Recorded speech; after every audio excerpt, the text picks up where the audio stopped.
What's up guys, Christian here for Card Player TV, and I've got Vanessa Rousso here. She's going into the third round in the $10,000 buy-in Heads Up Championship here at the World Series of Poker. First of all, Vanessa, congratulations, making it to round 3. Thank you. Well, I mean, no money yet, so... Right after this one. Yeah. So tell me about your first match. Who did you have and how did it go? Alright, so I head over to my table for the first match, and I didn't recognize the player. I introduced myself to him, and he introduced himself to me. He said his name was Francesco from Germany. I later found out his name is, I think, Francesco Gitz from Germany. He's like Banana or something like that online. He has some pretty good results online and live, actually. And so that round, I took the lead right from the first hand. I won the first small pot, and then I never lost the chip lead the whole match.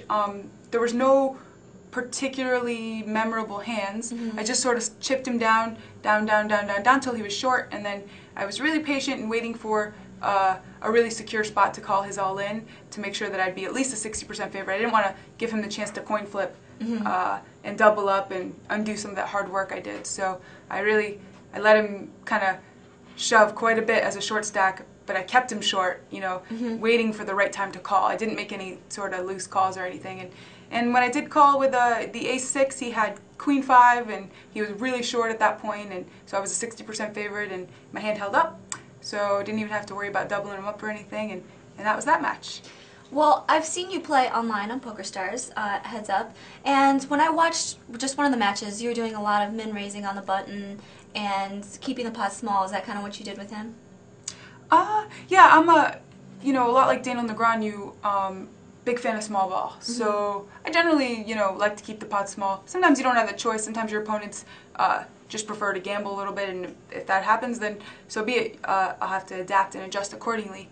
But yeah, I mean, I'd say my strategy is a good mix between, I actually do something a lot of people don't do, which is I limp on the button a lot. So there's, a good mix of limping, raising on the button, and I actually fold on the button a lot more than most people do, too. I really don't like to play the completely marginal hands, like the 10-4 off or whatever. Some people never fold their button. Right. Like the guy I played in my second round yesterday didn't fold one button, or maybe he folded, he actually might have folded towards the end when he was getting short. I think he folded 1 or 2. But up until the very late levels, he didn't fold one button. Wow. And that's actually not that uncommon.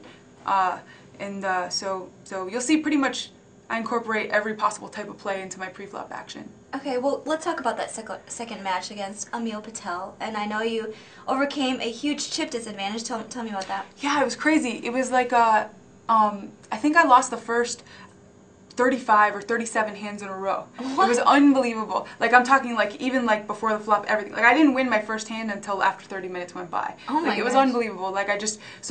Like, he would have pocket jacks, and I'd have, pair of 10s with a something kicker. He'd have, pair of 7s with a king kicker. I'd have pair of 7s with a queen kicker. He'd have a pair of 3s. I'd have a pair of 2s. It was like, and we got to the river like almost on every hand, and he just always had me out-notched, out-kicked. And so there was one hand actually where I had ace-king in a re-raise pot, and on the turn it was a king-high board. There was a straight on there. Ace-queen would have made a straight. Where he bets 8,000, I raised to 16,000, and he shoves me in, and I folded the top pair of kings, where he said he had me drawing dead or dead to a chop. Wow. And so he might have had the straight there on the turn with ace-queen, or he could have had a set. So if he had the set, actually, I wouldn't be drawing completely dead. But I mean, I think he was, when you're saying heads up, people say you're drawing dead when you have like even when you have a couple outs, right. Because in heads up, it takes a lot less good of a hand to be considered a really strong hand, because the holdings are generally so much more marginal. And so other than that one hand, every hand was pretty small and just standard, and he chipped me all the way down to like 11,000 at one point, maybe even a little lower, and he was at 110. So I mean, he had me 11-1 in chips, and this is where I really got to praise the WSOP committee, whoever's in charge of making the structures. Structure's awesome.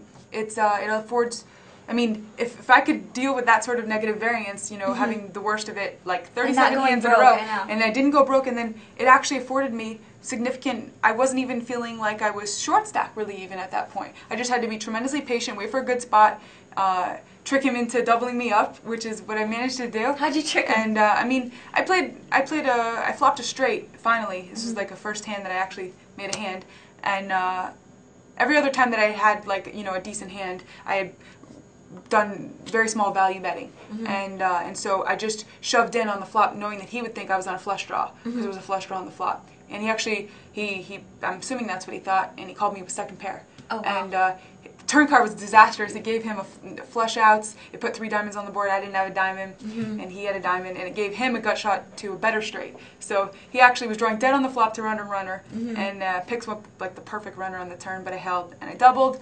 And then I just sort of chipped it back up to even. We were even for like about a half an hour, 2 hours in, and then I started to take over the lead. And once I take over the lead, I applied pressure, and the blinds were going up significantly. So at that point, so it was easier to apply pressure with the chip advantage, and I managed to get him to call off all in with ace jack to my ace queen that I slow played pre-flop. I limped on the button with it. He re-raised out of position, and I shoved, and he actually called with the ace jack.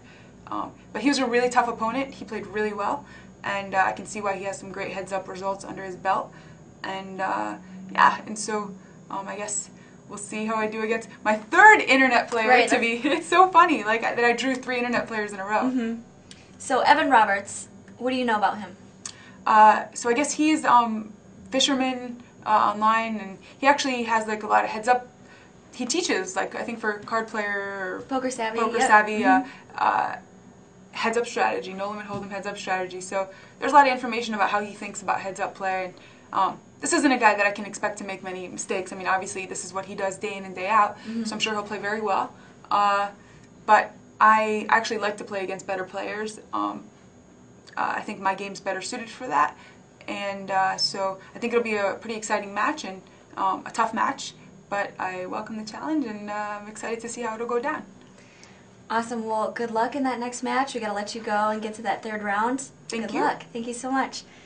Vanessa Rousso, who is the runner-up in the 2009 NBC Heads Up Championship. Now you want the bracelet, right? You want the Heads Up title. Girl, you have no idea.